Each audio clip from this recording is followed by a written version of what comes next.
أعوذ بالله من الشيطان الرجيم. بسم الله الرحمن الرحيم. إن الحمد لله نحمده ونستعينه ونستغفره ونعوذ بالله من شرور أنفسنا ومن سيئات أعمالنا. إنه من يهده الله فلا مضل له ومن يضلل فلا هادي له، وأشهد أن لا إله إلا الله وحده لا شريك له، وأشهد أن محمدا عبده ورسوله صلى الله عليه وسلم. Amma ba'du, all praise is due to Allah. We praise Him and we seek His aid and forgiveness, and we seek refuge in Allah from the evils of ourselves and bad deeds. Whomsoever Allah guides, no one can mislead, and whomsoever Allah led astray, there is no guidance for him. I bear witness and testify that there is no deity worthy of worship except Allah, and I bear witness that Muhammad is His last messenger sallallahu alayhi wasallam. And to proceed, my brothers and sisters, tonight I want to speak to you about trustworthiness. Trustworthiness is one of the most gracious moral character. The deen of Allah subhanahu wa ta'ala is based on this quality, the quality of trustworthiness. With trustworthiness, people's lives will be saved, people's money and property will be saved, and people's chastity will be saved. If you read the Quran from the beginning to the end, you will find that Allah subhanahu wa ta'ala is talking to us about trustworthiness in the deen, in the knowledge of the deen. Allah subhanahu wa ta'ala said in the Quran, إنا عرضنا الأمانة على السماوات والأرض والجبال فأبين أن يحملنها وأشفقن منها وحملها الإنسان إنه كان ظلوما جهولا. So Allah mentioned in these verses from Surah Al-Ahzab that he did offer the trust to heavens and earth and mountains, but they refused to undertake it. Allah subhanahu wa ta'ala gave them that choice, but they did not choose to bear the trust, but man undertook it. Ibn Abbas radiallahu anhu mentioned that al-amana here means everything Allah legislated to Prophet Muhammad sallallahu alaihi wasallam, the aqidah and the sharia, the creed and the legislations, the knowledge of the deen is a trust. We are trusted with it to learn the truth and to implement the truth and to deliver the truth to others and to share it with others. And Allah subhanahu wa ta'ala said in the Quran, يا أيها الذين آمنوا لا تخونوا الله والرسول وتخونوا أماناتكم وأنتم تعلمون. All who have believed, do not betray Allah and the Messenger, and do not betray your trust while you know. So when we talk about Allah subhanahu wa ta'ala, we must be trustworthy. We say only what Allah subhanahu wa ta'ala said about Himself. When we speak about Allah, His Lordship, when we speak about Allah, His divinity, when we speak about Allah, His names and attributes, when we speak about Allah, His messengers, Allah, His books, when we speak about the day of judgment, when we speak about the fate and decree of Allah subhanahu wa ta'ala, when we speak about anything related to our deen, we must be trustworthy. And when we practice the deen, we must be trustworthy. Allah subhanahu wa ta'ala trusted us to make our wudu properly when we are praying, and we pray properly and fulfill the pillars of our prayer and pray with tranquility and we pray with sincerity. Allah trusted us to do that subhanahu wa ta'ala, to pay the zakah in its time, to fast the month of Ramadan properly, to take a shower when we have sexual impurity. So all this stuff that Allah subhanahu wa ta'ala trusted us with it, we must fulfill it and we must be trustworthy. This is one of the best Islamic quality ever. And also you'll find in the Quran that Allah subhanahu wa ta'ala spoke about the trustworthiness of deposits. That means if somebody trusted you with his money and property, we must fulfill this trust and do not abuse it. Allah subhanahu wa ta'ala said in Surah An-Nisa, إن الله يأمركم أن تؤدوا الأمانات إلى أهلها. So Allah is commanding you to fulfill the trust to those who trusted you. If somebody trusted you with his money, if somebody trusted you with his property, we must fulfill the trust and be trustworthy. Unfortunately, in our era, we may find somebody, if he is driving his own car, he takes care of it. But if he is renting a car and he is not the owner, he may abuse it and he may not take care of it.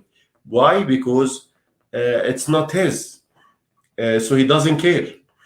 If the house is his, he'll take care of it. But if he's renting, he may not take care of that. If somebody deposited money with a person to take care of it for a while, then when he comes to take it, he may not find it.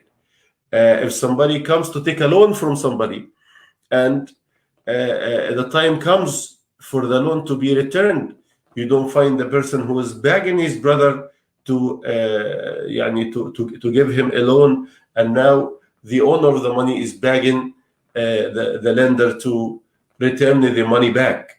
So Allah subhanahu wa ta'ala is saying to us, Inna Allah ya'murukum an tu'addu al-amanati ila ahliha.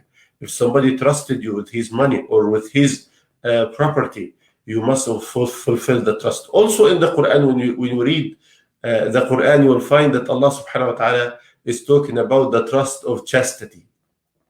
If you read the story of Musa alayhi salam, you will find that he, sallallahu alayhi wa ala Muhammad wa sallam, he was helping the daughters of the righteous man to get the water from the well.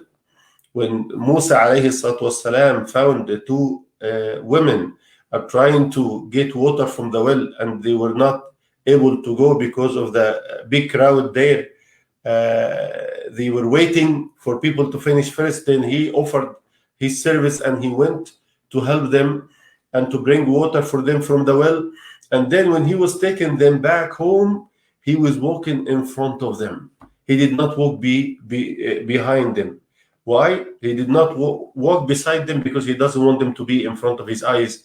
He is a trustworthy person, so he walked in front of them to be able to lower his gaze from them. So when he arrived at their father's house, one of the two daughters said to her father, يا أبت استأجره إن خير من استأجرت القوي الأمين. Oh, my father, hire him to work for you. The best person to hire is the trustworthy, the truthful. Al-Qawi al-Amin. The strong, the trustworthy. Al-Qawi, it means the strong, the one who is strong, and the trustworthy, the one who can, that you can trust. So these qualities are very important. Even that lowering your gaze from somebody's aura is, you are trusted to do that. So it's very important for the person, for the Muslim, to be trustworthy.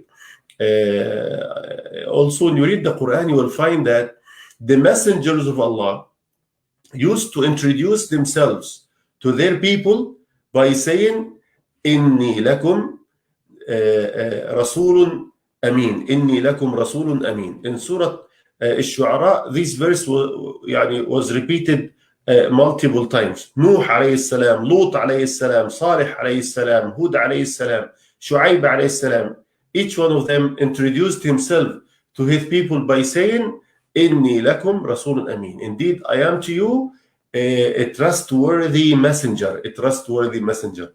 Even Prophet Muhammad alayhi salatu wasalam, he used to be known as the truthful, the trustworthy.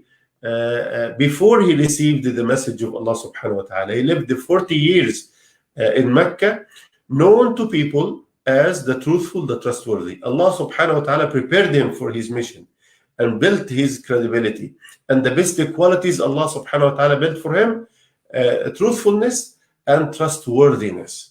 If the people knew that this person lived the 40 years of his life known as the most wise person in the city, the most truthful person in the city, the most trustworthy person in the city, when he came to say, I am the messenger of Allah to all of you, he found the people to believe in what he's saying and to take his words seriously, sallallahu alayhi wa sallam.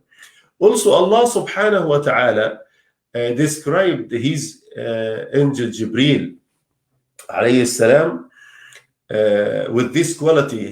He said subhanahu wa ta'ala in the Quran, نزل به الروح الأمين على قلبك لتكون من المنذرين.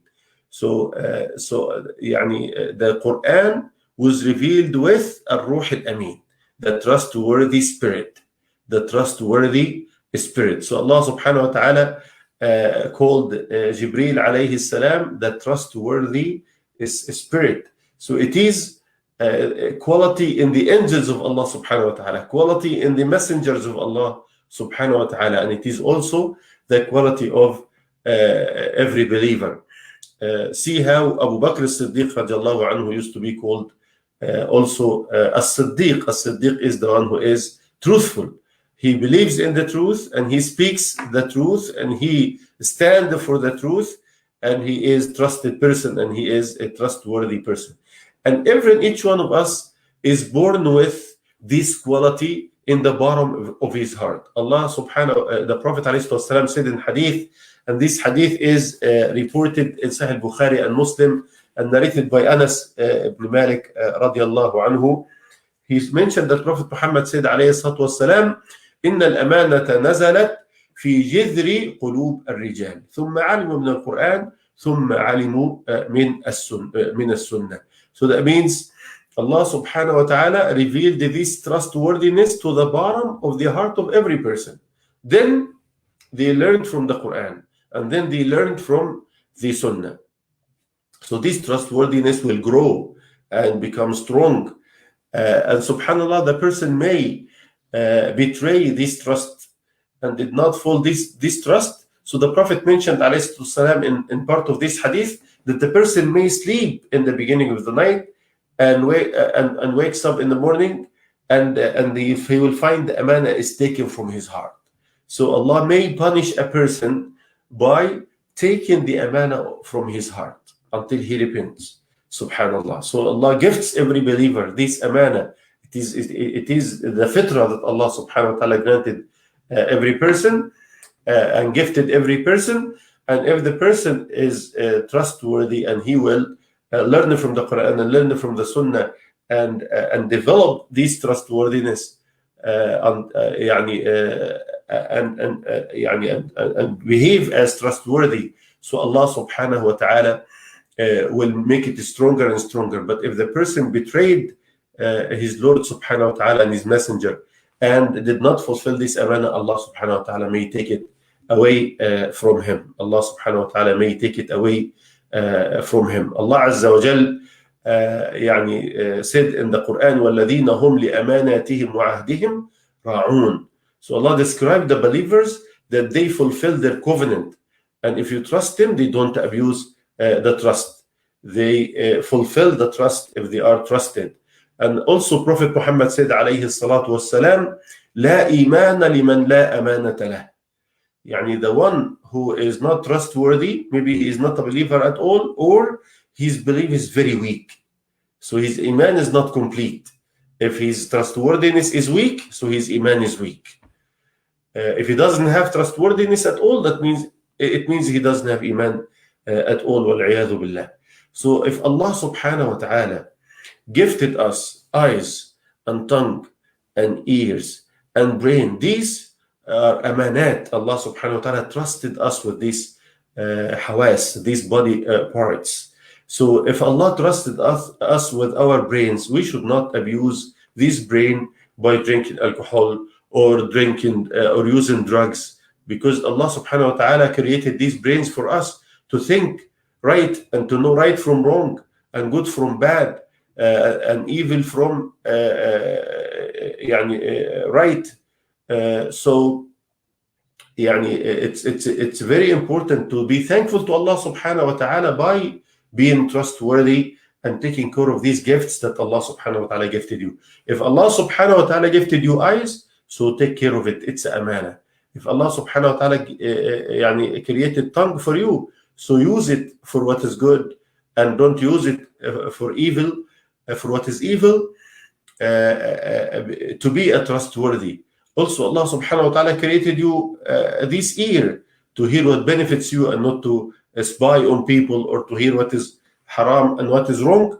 So it takes away your trustworthiness. So the one who takes care, his tongue, to saying the truth and staying away from what's bad, seeing what is halal and refraining from what is haram, and hearing what is halal and refusing to hear what is haram, taking care of his brain not to be abused. So this person is a trustworthy person.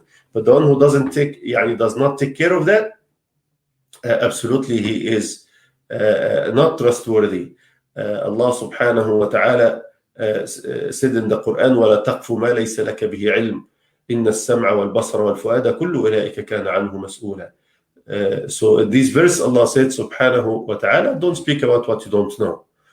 Because in the day of judgment, Allah subhanahu wa ta'ala will ask you about السمع والبصر والفؤاد. Allah will ask about what you hear and what you see and about your heart. Allah will ask you about everything subhanahu wa ta'ala. So if Allah subhanahu wa ta'ala trusted you to pay the zakah to the poor on time, so this is part of your trustworthiness, to pay it on time as Allah subhanahu wa ta'ala commanded you. وَأَنْفِقُوا مِمَّا جَعْلَكُمْ مُسْتَخْلَفِينَ فِيهِ. So Allah subhanahu wa ta'ala provided sustenance to you and granted you wealth, so you need to earn it from halal and spend it in the right way as you are commanded by Allah subhanahu wa ta'ala as trustworthy person. Because in the day of judgment, Allah subhanahu wa ta'ala will ask you about your money, how you earned the money and how you spent the money. And as I said, when it comes to the trustworthiness of knowledge, Allah subhanahu wa ta'ala commanded those who received the book to deliver it and to share it with others and to make it clear to people and not to hide it. Allah subhanahu wa ta'ala said, لَتُبَيِّنُنَّهُ لِلنَّاسِ وَلَا تَكْتُمُونَ.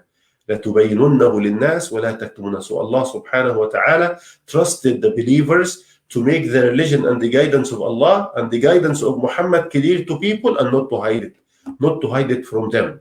And unfortunately in our era, some people, they mislead others. They want to show that they are good people to others, and to prove that, they recognize every falsehood and they praise every wrongdoing.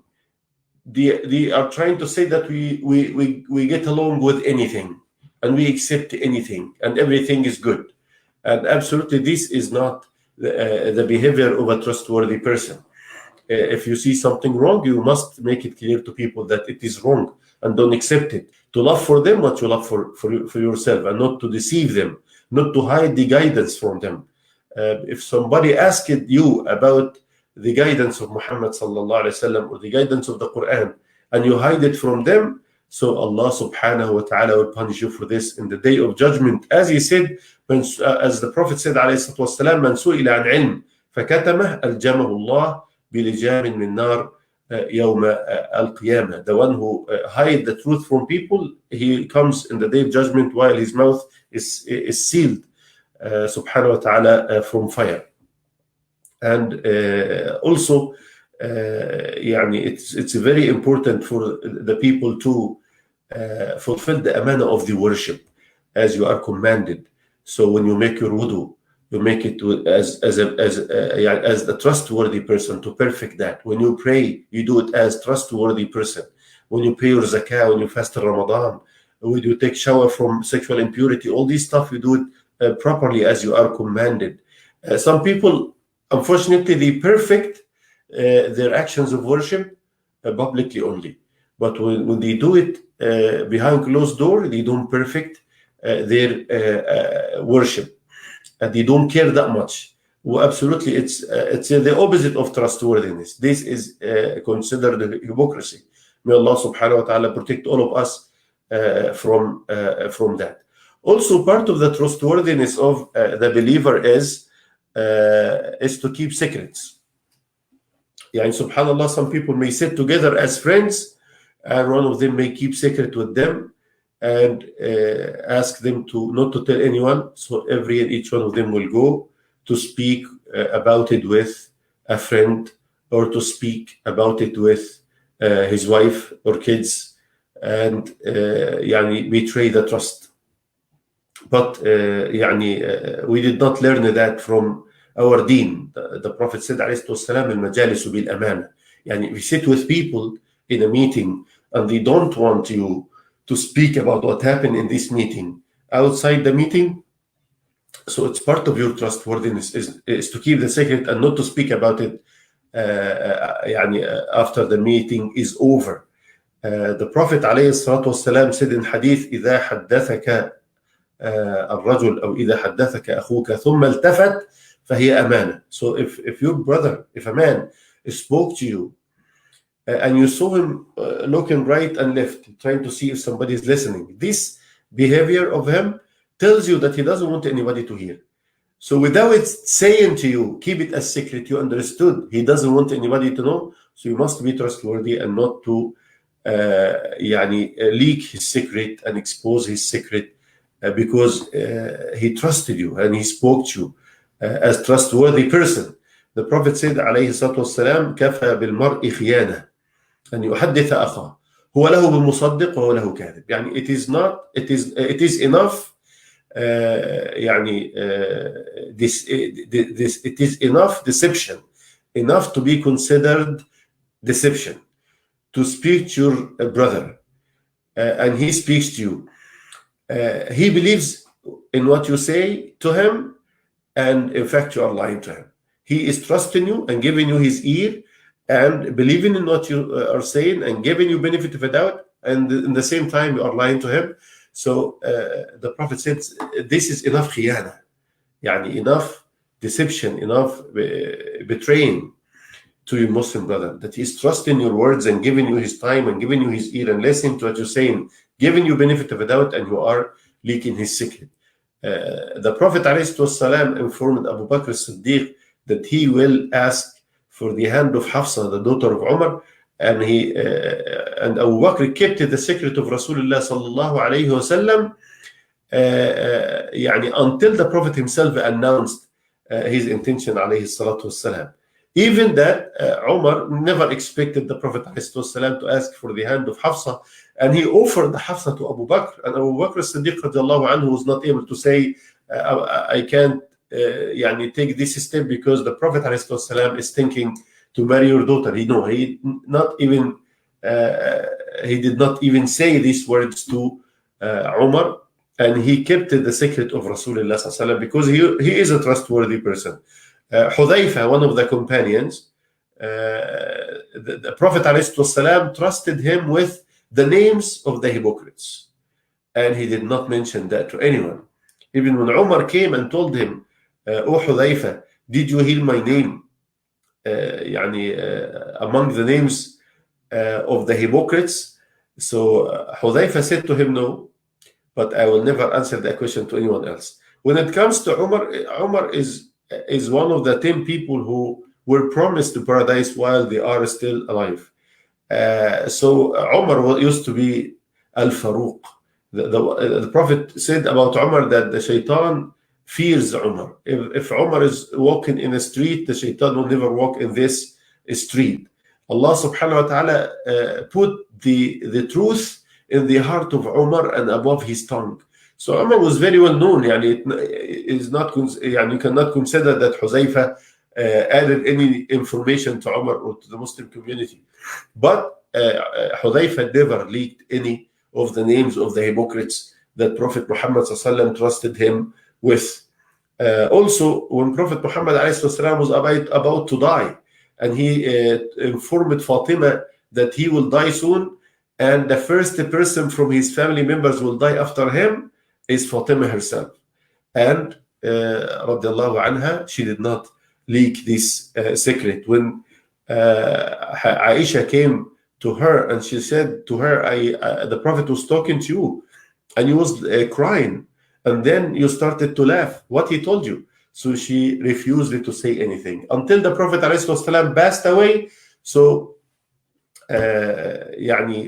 Aisha asked her after the death of the Prophet ﷺ, now you can say to me what you cried for and what you laughed for.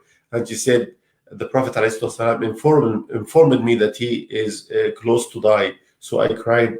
Then he told me that I will be the first person from his family to die after him. So I laughed. And in fact, Fatima passed away 6 months after the death of Rasulullah sallallahu alayhi wasallam. Anas, the servant of Rasulullah sallallahu alayhi wasallam, one day he was walking in front of his mother, and his mother asked him, where is he going?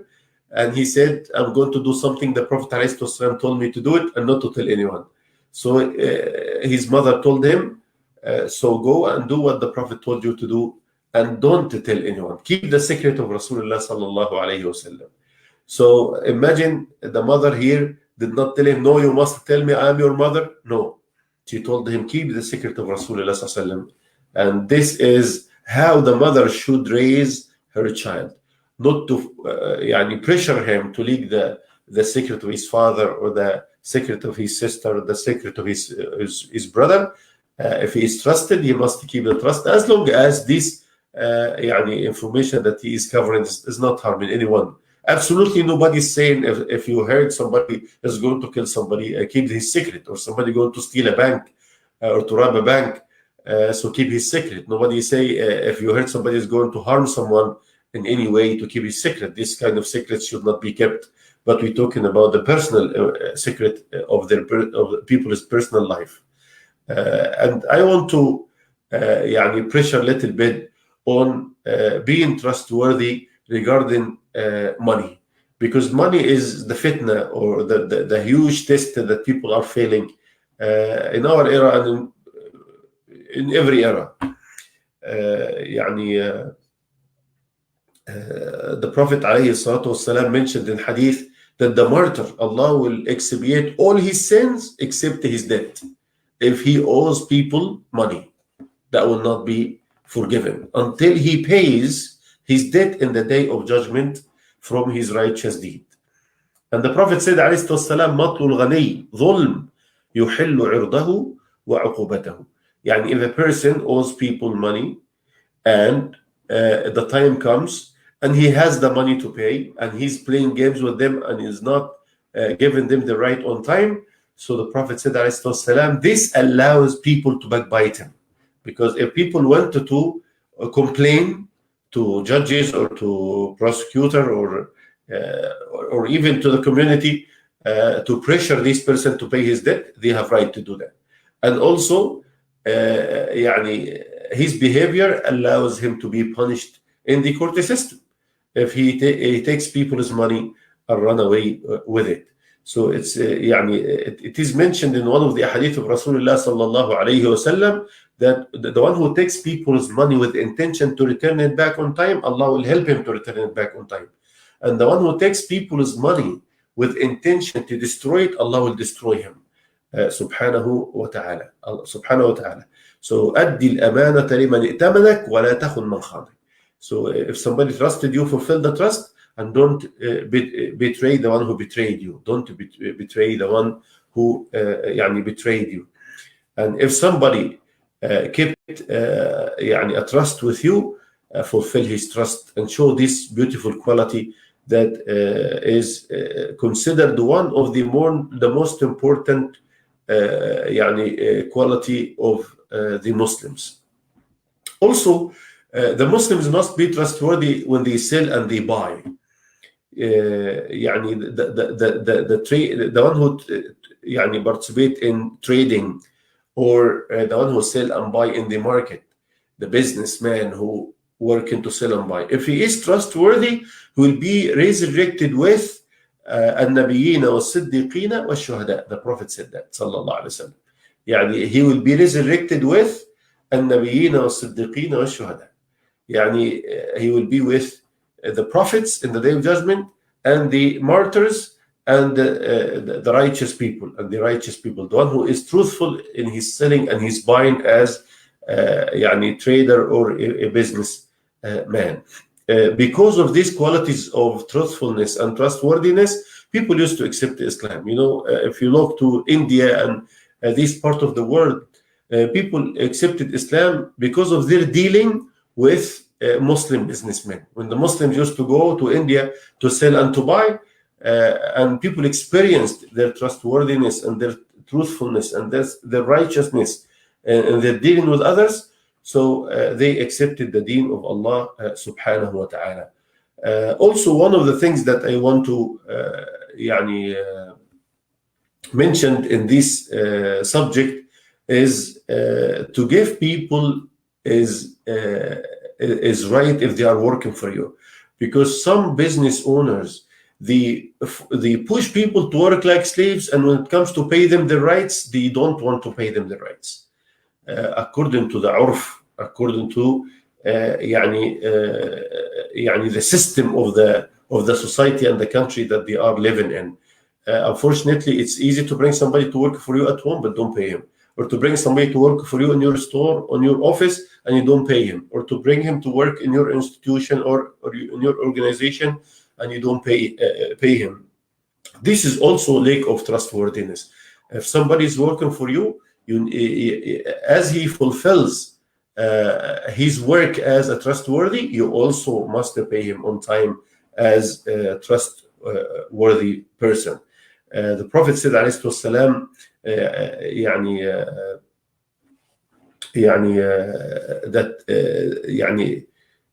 the person should be paid what he deserves before even his forehead dries. When he is still sweat from working, not later. So this is the behavior of the Muslims, to behave as trustworthy people and to give everyone his right. Even in the relationship between husband and wife, there is a trustworthiness must be fulfilled. Allah subhanahu wa ta'ala said to every husband, إِنَّكُمْ أَخَذْتُمُهُنَّ بِأَمَانَةِ اللَّهِ. So that means the wife that you have in your life, Allah trusted you with it, to have house for her, to have food for her, and to fulfill the rights that Allah subhanahu wa ta'ala decreed for her, and in the same time to treat her well. وَعَاشِرُهُنَّ بِالْمَعْرُوفِ. This is also to be a kind person, not to curse her, not to beat her up, and not to abuse her mentally or physically. So to behave in this matter as trustworthy. The Prophet said عليه الصلاة والسلام إن من أعظم الأمانات الرجل يفضي إلى امرأته وتفضي إليه. So the best trust or the most important trust is the private talk that happened always between the husband and the wife. When they speak to each other with trust, none of them supposed to go out and to leak the information about the private life of this relationship. This is the worst behavior to do, the best, the worst behavior to be upon, that you leak the secret even of your own spouse, the most close person to you in your life. Also, if a person is trusted to take care of public money, also it is very important. We always hear about Umar ibn al-Khattab when he was the ruler, when he was the Khalifa, and how people saw him running in the street behind the camel, from the camels of the zakah, the camels of the sadaqah. He was running behind one camel, running away from the zakah to bring it back, because he knows that Allah will ask him about that. So the public money and the donations that is donated to the Muslim organizations, it must be dealt with according to the Sharia of Allah, not according to people's desires, and must be managed properly according to the deen of Allah subhanahu wa ta'ala. Umar ibn al-Khattab radiallahu anhu, when he found that his own son left his cattle and sheep to eat, and people feed them for him, because he is the son of the ruler, he is the son of the president, he is the son of the Khalifa. So he was blaming his son and told him, you left your animals for people to feed them, and to say to each other, feed the sheep of the son of the Khalifa, and feed the camels of the son of the commander of the believers. So he took them from his own son and turned them back to the treasure of the Muslims, or Bayt al-Mal, the house of money, as you used to call it in the past. So it is enough to know that the one who does not fulfill the trust is considered a hypocrite. Is considered hypocrite, because the Prophet ﷺ mentioned the behaviors of the hypocrite, and one of these behaviors, he said, is tumina khan. If you trust him, he abused the trust. This is the hypocrite. When the Prophet said ﷺ, there are 4 major qualities for the hypocrisy. One of them, if you trusted the person, he abused the trust. If he promises, he breaks his promises. If he's angry at you from something, he will, as he said, is a qasam fajr. Fajr means he will violate all your rights, leak your secrets, and fabricate rumors about you, and accuse you of things that he didn't do, because he is in dispute with you in one matter or something, or he didn't like something you said or something you did. So this is a khasam fajr. وَإِذَا عَاهَدَ غَدَرَ. If he gives his covenant, he did not fulfill his covenant, and he betrays his covenant and betrays the trust. So may Allah subhanahu wa ta'ala protect us from these qualities of hypocrisy, and may subhanahu wa ta'ala grant us the quality of righteousness, and to make us among the trustworthy Muslims, and to increase the trustworthiness in our heart. أقول قولي هذا وأستغفر الله العظيم لي ولكم. سبحانك اللهم ربنا وبحمدك، أشهد أن لا إله إلا أنت، أستغفرك وأتوب إليك. وصلى الله وسلم وبارك على نبينا محمد، والحمد لله رب العالمين. السلام عليكم ورحمة الله وبركاته.